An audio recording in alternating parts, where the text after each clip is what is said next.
back to my channel. Welcome if you're new. Gosh, I don't know. Feels like it's been forever since I filmed. I don't think I filmed anything since I started the Primavera. And that ended 8 days ago. And I wasn't going to film anything until I had an update for you guys. So I have an update. I have started my cycle. Finally, it took 8 days after Primavera ended. Which I was like, okay, well, apparently it didn't work. I'm going to need another round. But it can take up to 2 weeks after you end Primavera to start your cycle. So here we are. Got my cycle. It's July 9th. And it is really early in the morning. It is 6:40. I just dropped my daughter off at my mom's because I'm on my way to work. So I figured now was a good time to sit down and do this video. So later I'm going to be super tired and just not in the mood for it. Basically the plan is still to do Clomid this month.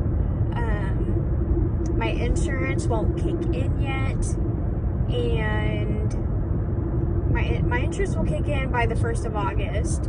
So I figure with my next cycle, if I have a next cycle, I can call my doctor, my specialist, and make an appointment for August with my next cycle. So that is still the plan. I am still doing 100 milligrams of Clomid, and that should be started next week because I'm going to take it on cycle days 5 through 9 instead of 3 through 7. I don't know if this is like scientifically proven or if there's like a lot of backing behind doctors about it, but apparently taking Clomid cycle days 3 through 7 will enhance the quality of your eggs, but you won't have as many. And then cycle days 5 through 9, you don't have as many, or you don't have as like perfect quality, but you produce more eggs, is what I've heard. I don't know if it's scientifically proven. I don't know if that's why most doctors will give it days 5 through 9, and only some will do it days 3 through 7. If I'm remembering correctly, I'm pretty sure I did do Clomid days 5 through 9 in 2016, and that's when I was able to get pregnant. So I figure I already did days 3 through 7 twice. It did help me ovulate, but it did not get me pregnant. So I think days 5 through 9 will be just fine for now. That's basically the plan. Oh, I'm so hungry. I'm sorry. I haven't eaten yet. And my belly is like starving. But the last couple days, I have not been feeling good. Yesterday I was having all kinds of stomach problems, and I've had a headache for the past 2 days.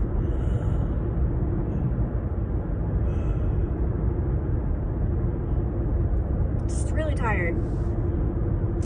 Work is kicking my butt. I'm not used to being up early because I've been off work since February, and I gotta readjust to the schedule that I'm on. So it's been pretty rough, but I'll get used to it eventually and it'll be fine. School starts back up in a month, so I won't be getting up as early depending on what my schedule is once I'm done training. And if I haven't said it before, I'm going to have really good benefits. It won't cover any part of IVF, I don't believe. But it does cover some treatment. and diagnostic testing and all of that. So that eliminates a lot of the cost right there if we were to do IUI again, or medication, or whatever. My plan is that if I don't get pregnant this cycle off of Clomid, my plan is to see about having my tubes checked again, all of my hormones ran again, and I want my husband to be tested for the RH factor, to see if we're even compatible to have a baby. Because if y'all don't know what the RH factor is, and a lot of pregnant women will remember this, they were tested for it when they were pregnant, and if they tested positive, they had to have a shot to keep the pregnancy or protect the baby or whatever. Basically, if you have an RH negative mother or an RH positive mother, and you have an RH negative mom with an RH positive dad, the mother's body attacks the baby because the body believes that that shouldn't be there. It's like a foreign body inside you, and the body doesn't like it. It is possible to carry to term with an RH positive baby, but that can be a reason for miscarriage, I believe. I believe that's what I've read. Again, I'm not a doctor. I can't say 100% sure.